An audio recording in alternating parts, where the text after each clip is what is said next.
নমস্কাৰ বন্ধু বান্ধৱীসকল টেটৰ সেকেন্ড লিষ্টত যিসকলৰ নাম অহা নাই যিসকল ক্যান্ডিডেটৰ নাম অহা নাই তেওঁলোক ইতিমধ্যে বহুত চিন্তিত হৈ আছে তেওঁলোকে ভাবি আছে যে আমাৰ নেক্সট টেটত চাকৰি হ'ব নে নাই আকৌ যদি নেক্সট টেট এক্সাম হয় টেট এক্সামৰ পিছত আৰু পাৰ্সেন্টেজ হাই হৈ যাব তেতিয়া আমি চাকৰি পাম নে নাপাম ইত্যাদি চিন্তা কৰি আছে বহুতো টেনশন লৈ আছে আৰু বহুতে যিসকলৰ ইতিমধ্যে পাৰ্সেন্টেজ কম আছে তেওঁলোকে আৰু চিন্তিত হৈ আছে যে আমাৰ কি হ'ব পিছত গতিকে এই ভিডিওটোৰ জৰিয়তে আপোনালোকৰ সেইসকলৰ যিসকলৰ পাৰ্সেন্ট কম আছে তেওঁলোকৰ বিষয়েও যিসকলৰ প্ৰভিজনাল মেৰিট লিষ্টত নাম অহা নাই তেওঁলোকৰ বিষয়েও পজিটিভ খবৰ কিছুমান আছে আপোনালোকে শেষলৈকে চাব সো প্ৰথমতে মই ক'ব বিচাৰো যে যিসকলৰ টেটৰ সেকেন্ড প্ৰভিজনাল মেৰিট লিষ্টত যিসকলৰ নাম অহা নাই তেওঁলোকৰ কাৰণে কিন্তু এটা ভাল কথা হৈছে ভাল খবৰ এইটোৱে যে ইতিমধ্যে দেখা গৈছে যে যিসকলে বিভিন্ন ডিস্ট্ৰিক্টত এপ্লাই কৰিছিল যিসকলক ইতিমধ্যে উইথড্ৰ কৰিব দিছে বিভিন্ন ডিস্ট্ৰিক্টৰ পৰা সেই সকলৰ মাজত এনেকুৱাও কিছুমান আছে যিসকলৰ দুটা টাৰ্মত দুটা টেনাৰত টেট কমপ্লিট কৰা অৰ্থাৎ 2019ত আৰু 21 এনেকুৱা দুইবাৰ টেট পাস কৰা সাৰ্টিফিকেটৰেও তেওঁলোকে ভিন ভিন ডিস্ট্ৰিক্টত তেওঁলোকে এপ্লাই কৰিছে এতিয়া দেখা গৈছে যে কোনোবা এজন ব্যক্তিয়ে যদি 6খন ডিস্ট্ৰিক্টত এপ্লাই কৰিছিল এলপি ৰে 3খন ইউপি ৰে 3খন তেনেহলে তেওঁ যেহেতু এটাহে চাকৰি কৰিব পাৰিব এজন ব্যক্তিয়ে গতিকে বাকি বিলাকৰ পৰা তেওঁ নাম উইথড্ৰ কৰিব লাগিব তেওঁলোকে যেতিয়া নাম উইথড্ৰ কৰিব অটোমেটিক্যালি কিন্তু যেটো কাট অফৰ যেটো হাই ৰেট হৈ আছে হাই কাট অফ যেটো হৈ আছে সেই হাই কাট অফটো কিন্তু বহুত তললৈ নামি আহিব গতিকে যিসকলৰ অলপ পিছে পিছে কাট অফৰ যিসকলৰ লাষ্ট কাট অফৰ অলপ পিছে অলপ তলে মাৰ্কস আছিলে তেওঁলোকে কিন্তু পুৱাৰ পূৰ্ণ সম্ভাৱনা আছে কিন্তু এতিয়া এটা কথা যিসকলে জিটিপি জিটি এলপি ইউপি মিলাই মই কৈছো যিসকলে উইথড্ৰ কৰা নাই আৰু যিসকলে ভাবি আছে যে মই এলপিত পালেও ইউপিৰ পৰা উইথড্ৰ নকৰো বা ইউপিত পালেও মই এলপিৰ পৰা উইথড্ৰ নকৰো তেওঁলোকে কিন্তু মানৱীয়তাৰ খাতিৰত হলেও আপোনালোকে যতেই চাকৰিটো আপোনালোকে কৰো বুলি ভাবিছে তাতেই কৰিব আৰু বাকিখিনিৰ পৰা আপোনালোকে নামটো উইথড্ৰ কৰিব নহলে কিন্তু আপোনালোকে কি হ'ব সেইখিনি ক্যান্ডিডেটে যিখিনি ক্যান্ডিডেটে একচুয়ালি নাম উইথড্ৰ নকৰিব তেওঁলোকৰ কিন্তু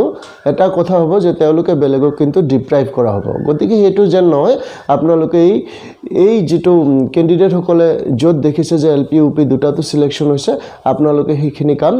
কৰাটো উচিত বুলি মই ভাবো সো এটো এটা ভাল খবৰ আৰু এটো এটা ভাল কথা হৈছে সাংঘাতিক পজিটিভ খবৰ সাংঘাতিক পজিটিভ কথা হৈছে আৰু এটো শিওৰ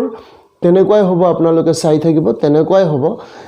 এতিয়া বহুতো তেনেকুৱা নাম ওলাইছে বহুতো আমি পাই আছো যে বহুতো ব্যক্তিৰ তেনেকুৱা ভিন ভিন ডিস্ট্ৰিক্টত নাম আহিছে গতিকে তেওঁলোকে উইথড্ৰ কৰিলে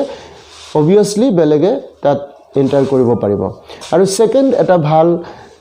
কথা মই আপোনালোকক জনাও ইতিমধ্যে মডেল হাই স্কুল সংক্ৰান্তীয় এটা মিটিংত এটা চিফ মিনিষ্টাৰৰ এটা মিটিংত মই নিজে উপস্থিত আছিলো তাতে কিন্তু চিফ মিনিষ্টাৰ ছাৰে আমাৰ সিএম ছাৰে এটা কথা কৈছিলে যে তেওঁ এটা ইংগিত দিছিলে তেওঁৰ লেকচাৰতো কৈছিলে শুনিছিলো যে ইতিমধ্যে যিসকলৰ পাৰ্সেন্টেজ তাৰমানে পাৰ্সেন্টেজটো লৈ আমি যেটো আলোচনা কৰি আছো যে এই সিস্টেমত যেটো সিস্টেমত টেটৰ এপয়েন্টমেন্ট হৈ আছে এই সিস্টেমত গৈ থাকিলে কিন্তু এটা সামে সদায় ডিপ্ৰাইভড হৈ থাকিব তেওঁলোকে কিন্তু কেতিয়াও চাকৰি নাপায় এটো একদম খাটাং কথা এটো একদম সিওৰ কথা ইয়াত কোনো দিমত নাই কিন্তু দেখা গৈছে যে সিএম ছাৰে হেদিনা কিন্তু এটা ইংগিত দিছে আমি শুনিছো যে তেখেতে এই কথাটো স্বীকাৰ কৰিছে যে আগত পাৰ্সেন্টেজ উঠোৱাটো ইমান খৰচ নাছিল যিসকলে আগত কমপ্লিট কৰিছিল ডিগ্ৰী ডিপ্লোমা তেওঁলোকে পাৰ্সেন্টেজ লৈ অলপ সমস্যাত যে পৰিছিল এই কথাখিনি কিন্তু সিএম ছাৰে তেতিয়া কৈছিল আজি সকলোৱে মিলি এই বিষয়টো লৈ যদি সজাগ হোৱা যায় তেনেহলে নিশ্চয় কিন্তু ইয়াৰ এটা সফল পোৱা যাব কাৰণ ইতিমধ্যে আপোনালোকে দেখিছে যে কলেজৰ এপয়েন্টমেন্টৰ ক্ষেত্ৰত কলেজ লেকচাৰৰ এপয়েন্টমেন্টৰ ক্ষেত্ৰত এমেন্ডমেন্ট হৈছে আজি 80 পোৱাজনও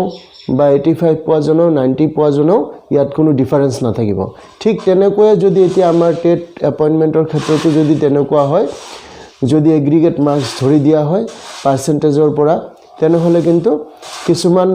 বস্তু অলপ পাৰ্সেন্টৰ কাৰণে মানুহ বঞ্চিত হৈ যায় হেতু নহব আৰু এটো কৰাৰ ফলত অকল পুৰণিখিনি নহয় নতুন পুৰণি সকলোৰে সুবিধা হ'ব সকলোৰে বেনিফিট হ'ব স্পেচিয়েলি কি হ'ব যে পুৰণিখিনি ডিপ্ৰাইভ নহ'ব আৰু ডিপ্ৰাইভ হোৱাটো উচিত নহয় 2 বছৰ আগলৈকে 60% 50% 60% উঠোৱাটো ইমান ইজি নাছিল বহুতেই টাফ আছিল আগতে বিএডৰ ইমান পাৰ্চেন্ট নাছিল আগতে গ্ৰেজুৱেচনৰ ইমান পাৰ্চেন্ট উঠোৱা ইজি নাছিল মেজৰ ল'লে ইমান পাৰ্চেন্ট উঠোৱা ইজি নাছিল মাষ্টাৰ্ছ ডিগ্ৰী কৰিলে ইমান ৰেগুলাৰত কৰিলে ইমান পাৰ্চেন্ট উঠোৱা একদমেই ইজি নাছিল আজিকালি নিচিনা নাছিল গতিকে এই বিষয়টোত যদি সকলোৱে খৰব হোৱা যায় যদি এই বিষয়টোলৈ সচেতন হোৱা যায় তেনেহলে নিশ্চয় এই বিষয়টো এমেন্ডমেন্ট হ'ব বুলি মই ভাবো কাৰণ ইতিমধ্যে সেই ইংগিতটো পোৱা গৈছে কলেজ লেভেলৰ এপইন্টমেন্টৰ ক্ষেত্ৰত যেহেতু এটো এমেন্ডমেন্ট হৈছে যেহেতু এটো সিস্টেম হৈছে গতিকে ইয়াতো হ'ব বুলি আপোনালোকে পজিটিভলি ভাবক খালি বিষয়টো উত্থাপন কৰিবলৈ পিছ হুহকিব নালাগে বিষয়টো উত্থাপন কৰি থাকিব লাগে সকলোলৈ ধন্যবাদ থাকিল